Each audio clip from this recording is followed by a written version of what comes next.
আসসালামু আলাইকুম রহমতুল্লাহি তাআলা ওয়া বারাকাতুহু ইন্নাল হামদুলিল্লাহ ওয়াসসালাতু ওয়াসসালামু আলা রাসূলিল্লাহ ওয়া আলা আলিহি ওয়া আসহাবিহি আজমাইন আম্মা বা'দ। প্রিয় দর্শক শ্রোতা, কাছে কিংবা দূরে, দেশে কিংবা প্রবাসে, আপনারা যে যেখান থেকে আপনাদের প্রিয় চ্যানেল নেক্সাস টেলিভিশনের পর্দায় বরকতময় সাহারি অনুষ্ঠানটি দেখছেন, আপনাদের প্রত্যেককে স্বাগত জানাচ্ছি। আমি মাজহারুল ইসলাম। আজকের পর্ব এখনই শুরু করছি ইনশাআল্লাহ। চলুন প্রিয় দর্শক, শুরুর পূর্বেই আমরা একটি নাশিদ শুনে আসি। আল্লাহু আল্লাহু আল্লাহু আল্লাহু আল্লাহু আল্লাহু আল্লাহু আল্লাহু। মালিক তুমি, মৌলা তুমি, খালিক তুমি রহমান। তোমার হুকুমে গগন পবন সাগর নদী বহমান। মালিক তুমি, মৌলা তুমি, খালিক তুমি রহমান। তোমার হুকুমে গগন পবন সাগর নদী বহমান। আল্লাহু আল্লাহু আল্লাহু আল্লাহু আল্লাহু আল্লাহু আল্লাহু আল্লাহু। তোমার দয়ায় বেঁচে আছি, তবুও তা ভুলে গেছি। শুকর করি না নেয়ামতে, যাচ্ছি ধ্বংসের কাছাকাছি। তোমার দয়ায় বেঁচে আছি, তবুও তা ভুলে গেছি। শুকর করি না নেয়ামতে, যাচ্ছি ধ্বংসের কাছাকাছি। ক্ষমা করো রহিম তুমি, ক্ষমা করো রহিম তুমি, তোমার দয়া ফুরান। আল্লাহু আল্লাহু আল্লাহু আল্লাহু আল্লাহু আল্লাহু আল্লাহু আল্লাহু। হিসেব যদি করো তুমি, মুক্তি পাবো না জানি আমি। সহজ করো বিচার আমার, ওগো প্রিয় অন্তর্যামী। হিসেব যদি করো তুমি, মুক্তি পাবো না জানি আমি। সহজ করো বিচার আমার, ওগো প্রিয় অন্তর্যামী। তোমার পথে চলি যেন, তোমার পথে চলি যেন, মেনে তোমার বিধান। আল্লাহু আল্লাহু আল্লাহু আল্লাহু আল্লাহু আল্লাহু আল্লাহু আল্লাহু। আজকে আমাদের বিজ্ঞ আলোচক হিসাবে উপস্থিত রয়েছেন বাংলাদেশের প্রথিতযশা আলেমে দ্বীন, বিশিষ্ট মিডিয়া ব্যক্তিত্ব, ইসলামিক স্কলার, লেখক, গবেষক এবং অনলাইন অ্যাক্টিভিস্ট, আমাদের শ্রদ্ধেয় বড় ভাই মাওলানা রুহুল আমিন সাদি। সাদি ভাই, আপনাকে অনেক ধন্যবাদ। আপনি কষ্ট করে আমাদেরকে সময় দিয়েছেন। আপনি অত্যন্ত ব্যস্ত মানুষ। আমাদের কোরআনের মাধ্যমে সমাজ প্রতিষ্ঠায় সিয়ামের ভূমিকা। আলহামদুলিল্লাহ রাব্বিল আলামিন ওয়াসসালাতু ওয়াসসালামু আলা সাইয়্যিদিনা মুহাম্মাদিন ওয়া আলা আলিহি ওয়া সাহবিহি আজমাইন। আসলে কোরআনের সাথে সিয়ামের একটা ওতপ্রোত একটা সম্পর্ক সবসময় আছে, জড়িত আছে। আল্লাহ রাব্বুল আলামিন তার পবিত্র কালামে বলেছেন, শাহরু রমাদান আল্লাযী উনজিলা ফীহিল কুরআন হুদাল লিন-নাস ওয়া বায়্যিনাতিম মিনাল হুদা ওয়াল ফুরকান। আল্লাহ রাব্বুল আলামিন বলতেছেন যে এই মাস এমন একটি মাস, রমাদান মাস, যে শাহরু রমাদান আল্লাযী উনজিলা ফীহিল কুরআন, এই মাসে পবিত্র কোরআন নাজিল হয়েছে, এজন্য এটা গুরুত্বপূর্ণ। এরপরে বলতে হুদাল লিন-নাস, কোরআনের একটা, আল্লাহ কোরআনের কথা বলার পরেই বলতেছেন যেটা হেদায়ত, মানব জাতির জন্য হেদায়ত।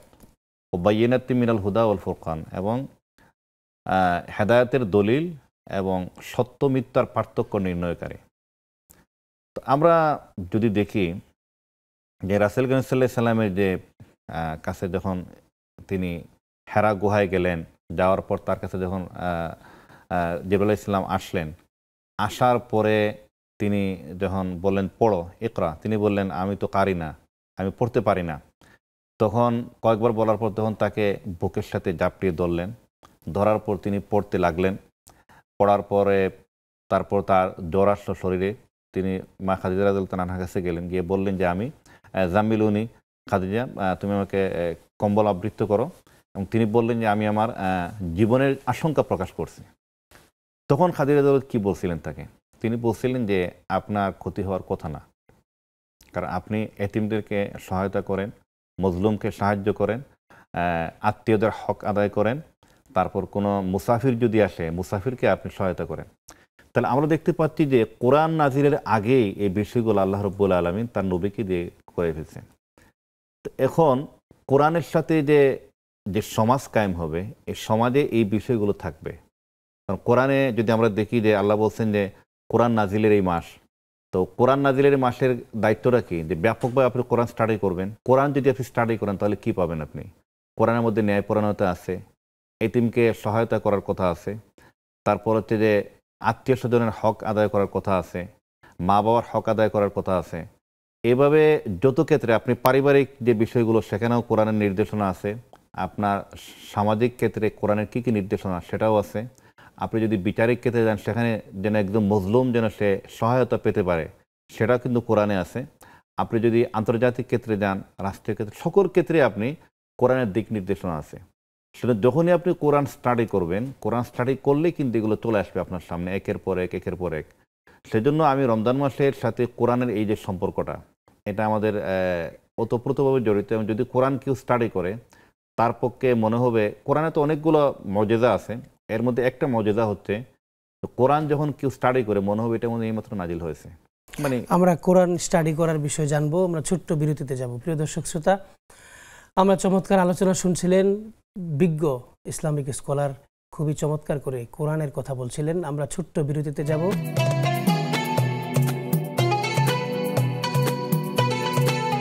ছোট্ট বিরতির পর আবারও ফিরে আসলাম। প্রিয় দর্শক শ্রোতা, আপনারা শুনছিলেন চমৎকার কোরআনিক কথা আমাদেরকে বলছিলেন আমাদের শ্রদ্ধেয় রুহুল আমিন সাদি ভাই। আপনি বলছিলেন যে কোরআনকে স্টাডি করতে, কোরআনকে যদি স্টাডি করা হয়, মানে কোরআনকে স্টাডি কি, আমি তো বলি যে শুধু অনুবাদটা আপনি পড়েন, কোরআনের অনুবাদটা যদি আপনি পড়েন, কোরআন তো যা তেলাওয়াত করেন তা সব আছেই, অনুবাদ তো অনেক বড় ব্যাপার। কোরআনকে বলা হয়েছে লিতুখরিজান নাসা মিনাজ যুলুমাতি ইলান নূর। কোরআন মানুষকে অন্ধকার থেকে আলোর দিকে নিয়ে আসে। আমরা যে অন্ধকারের কথা বলি, জুলুমাতের কথা বলি, আইয়ামে জাহিলিয়াত, এটা কখন হয়? জাহিলিয়াত মানে অজ্ঞতার যুগ, অর্থাৎ অজ্ঞতা মানে হচ্ছে জাহিলিয়াত। অজ্ঞতা মানে হচ্ছে আপনি যখন আপনার কাছে কোনো ক্লিয়ার কোনো দিক নির্দেশনা থাকবে না, তখন আপনি জুলুম করবেন, তখন আপনি অন্যায়ের কাজের সাথে জড়িত হয়ে থাকবেন, তখন আপনি পাপাচার করবেন, তখন আপনি আরেকজনের হক নষ্ট করবেন, তখন আপনি অনেক কিছুই করবেন, অনেক অন্যায়ের সাথে জড়িয়ে যাবেন অজ্ঞতার কারণে। আর যখন আপনার সামনে ক্লিয়ার কোনো কনসেপ্ট থাকবে, সেজন্য কোরআনকে কি বলা হয়েছে যে কোরআন হচ্ছে ফুরকান, সত্য মিথ্যার পার্থক্য নির্ণয়কারী। আপনি কোরআন স্টাডি করার পরেই মনে হবে যে আসলে আমি যা করছি এটা তো সঠিক না, আমার এটা বোধহয় আমার সঠিক, এই পথ ডান পথ না বাম পথ, কোন দিকে আপনি যাবেন সেটা আপনার কাছে ক্লিয়ার থাকবে। সেই জন্য কোরআনকে স্টাডি করার কথা বলা হয়েছে। এবং আল্লাহ বিভিন্ন জায়গায় বলছেন, তোরা কি কোরআন নিয়ে গবেষণা করো না, তোমরা কি চিন্তা ভাবনা করো না, তোমরা কি তোমাদের মধ্যে কি এটা নিয়ে কোনো চিন্তা ভাবনা করার মতো কেউ নেই? এগুলো বিভিন্নভাবে আল্লাহ বলেছেন। এর অর্থ হচ্ছে যে আপনি যখন আইয়ামে জাহিলিয়াতকে যখন বলবেন যে মূর্খতার যুগ, এই মূর্খতা আসে মূলত না জানা থেকে। আপনি জানেন না, সেজন্যই আপনি মূর্খ।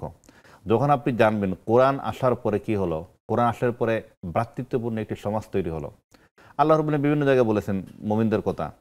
এর মধ্যে একটা যে সাহাবায়ে কেরাম সম্পর্কে বলা হয়েছে যে আশিদ্দা ওয়ালাল কুফার রুহামা উবাইনাহুম, যে তারা ছিল কুফরের ব্যাপারে তারা বজ্র কঠোর, কিন্তু তারা নিজেদের মধ্যে রহমদিল। কেমন রহমদিল ছিলেন, এটা লম্বা কাহিনী। তো এটা সাহাবায়ে কেরামের মধ্যে এই কাজগুলো ছিল, তারা রহমদিল ছিলেন।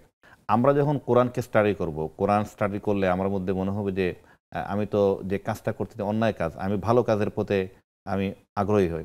আর রমজান মাসে আমার কাছে মনে হচ্ছে যে আমরা যদি সবাই, যেহেতু আমরা কোরআন তেলাওয়াত করি, কোরআন তেলাওয়াত আপনি করেন, আলহামদুলিল্লাহ, এটা খুব সওয়াবের কাজ।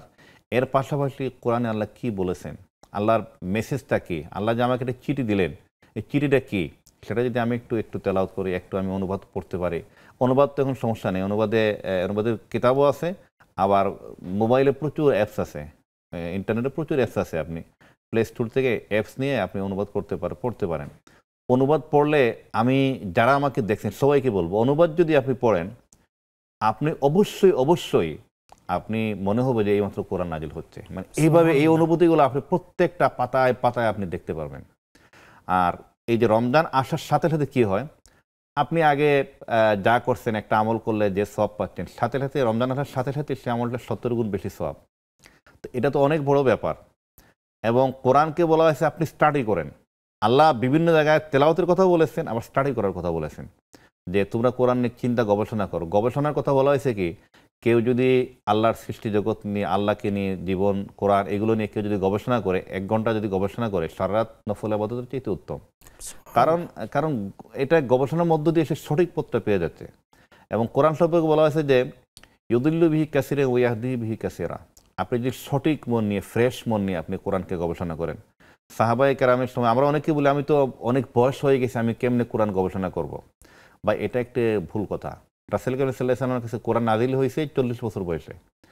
আর তার সাথে যেমন সাহাবায়ে কেরাম যারা ছিলেন, যেমন রাসূল সাল্লাল্লাহু আলাইহি ওয়াসাল্লামের যে সঙ্গী সাথে আবু বকর রাদিয়াল্লাহু তাআলা আনহু, ওমর রাদিয়াল্লাহু আনহু। আবু বকর রাদিয়াল্লাহু তাআলা আনহু ছিলেন তো রাসূল সাল্লাল্লাহু আলাইহি ওয়াসাল্লামের বয়সে বেশি, ওনার বয়স অন্তত 7, 8, 10 বছর বেশি ছিল। তো 10 বছর যদি বেশি হয়, কোরআন নাজিল হওয়ার সময় ওনার বয়স ছিল 50 বছর। তো 50 বছর বয়সে তিনি কোরআন স্টাডি করেছেন, পুরার পড়ছেন তারা, এবং কোরআন পড়ার পর তাদের মধ্যে হেদায়েতটা আসছে।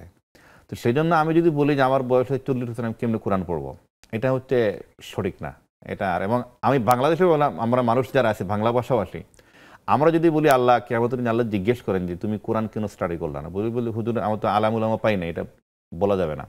আমি ঘর থেকে নামলে আলেম, বাংলাদেশে এত আলিম আলহামদুলিল্লাহ যে ঘর থেকে নামলে আলেম পাচ্ছি আমি। আমরা বাংলাদেশে এত আলেম, বাংলাদেশে আসলেই অনেক আলেম।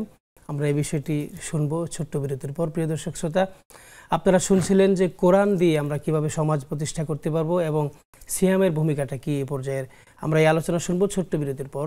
সে পর্যন্ত আমাদের সঙ্গেই থাকুন।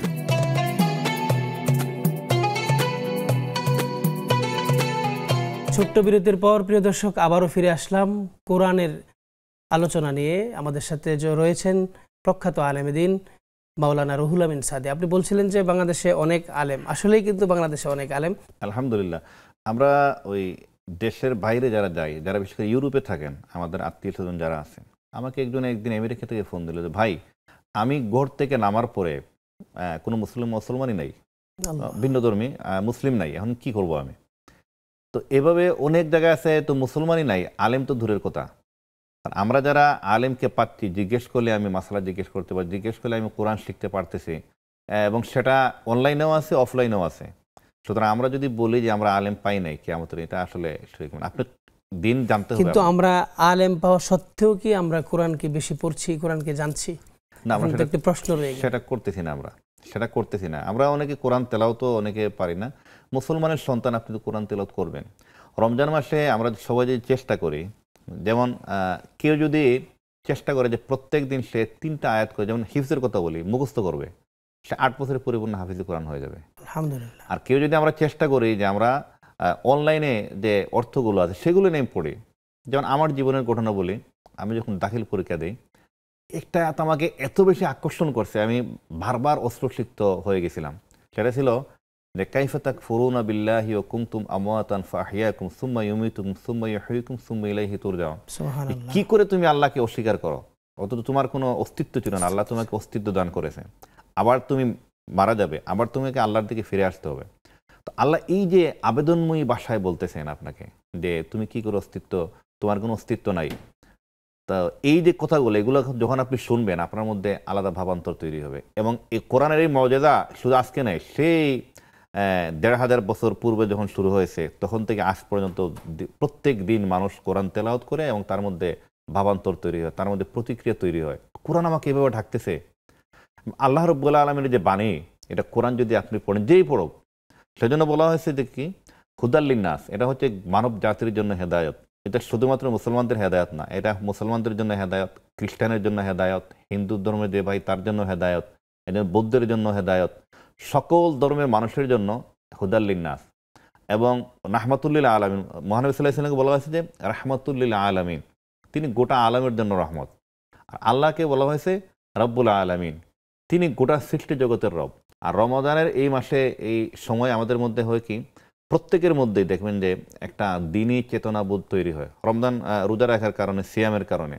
তো এই সময় যদি আমরা কোরআনকে স্টাডি করতে পারি, তাহলে আমাদের প্রথমত কাজ হচ্ছে আমাদের নিজে ব্যক্তিগতভাবে কোরআনের রঙে রঙিন হওয়া। দ্বিতীয় কিন্তু আমরা এটিও দেখি যে রমজানে আমাদের অনেকেই কোরআনের রঙে রঙিত হওয়ার চেষ্টা করি, রঙিন হতে চাই, কিন্তু আবার দেখা যায় যে আমরা রমজান শেষ, রঙিনও শেষ। এরকম কেন হয়? আমাদের অবস্থা হচ্ছে কি, যারা মজুদদার আছেন তারা এই মাসে মানে জিনিসপত্রের দাম বাড়ান, মজুদ করেন। তারপর রমজানের কৃচ্ছ সাধনায় তিনি যেভাবে একটি স্মার্ট, তার শরীরটা স্মার্ট হওয়ার কথা, তিনি স্মার্ট না হয়, তিনি তো পুঁজি মানে প্রচুর মজুদদার করে ইনকাম করার কারণে তিনি মোটা হয়ে যান। তার গুণাও একদিকে গুনার পাল্লাও বাড়ি হয়, তার শরীরের ওজনও বৃদ্ধি পায়। মানে রমজান মাসটা হচ্ছে এত গুরুত্বপূর্ণ, তুমি এত সুযোগ পাওয়ার পর তুমি কেন তোমার গুণাটাকে মাফ করাইতে পারলা না? কেন পারলা না? তুমি তো দোয়া করলে আল্লাহ কবুল করে নিচ্ছেন, আল্লাহ বলছেন যে তোমার তো কবুল হবে, তো এটা কেন পারতেছ না? এই জন্য এগুলো বলা হয়েছে। সেজন্য যেমন এই আপনার যে অনুষ্ঠানের নাম বরকতময় সাহারি, আমি আমার মানে সকলকে বলবো যে আপনারা যখন কোরআন তো স্টাডি করবেনই, এর পাশাপাশি সাহারের সময় উঠে আমরা সুযোগ আছে আমরা তাহাজ্জুদের নামাজ পড়তে পারি। এটা অনেক বড় একটা সওয়াবের কাজ। তাহাজ্জুদের নামাজ পড়ার পরে যে দোয়া করবে সেটাই কবুল হয়। কিছু মানুষের দোয়া কবুল হয় না। এর মধ্যে একটা হচ্ছে যে যিনি কন্টিনিউ কবিরা গুনার সাথে জড়িত, যেমন যিনি সুদ খান, যারা মদ্যপান করেন বা জিনার সাথে, বা ওইভাবে যে কবিরা গুনাহ যেগুলো জড়িত, এদের দোয়া কবুল হয় না। মা বাবা যাদের উপর অসন্তুষ্ট তাদের দোয়া কবুল হয় না। তারপর হচ্ছে যে যারা শিরকি কাজের সাথে লিপ্ত তাদের দোয়া কবুল হয় না। আত্মীয়তার হক যারা ছিন্ন করেন তাদের দোয়া কবুল হয় না।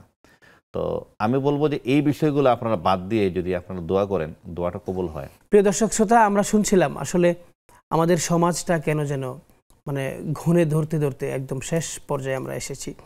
রমজান মাসেও আমরা এত বেশি নিত্য প্রয়োজনীয় জিনিসের দাম বাড়িয়ে দিয়েছি। এটি খুবই মানে লজ্জার বিষয়। আমরা যারা কোরআন এবং হাদিস চর্চা করি, আমরা যখন দেখতে পাই কোরআন এবং হাদিসে, খুবই লজ্জার বিষয়।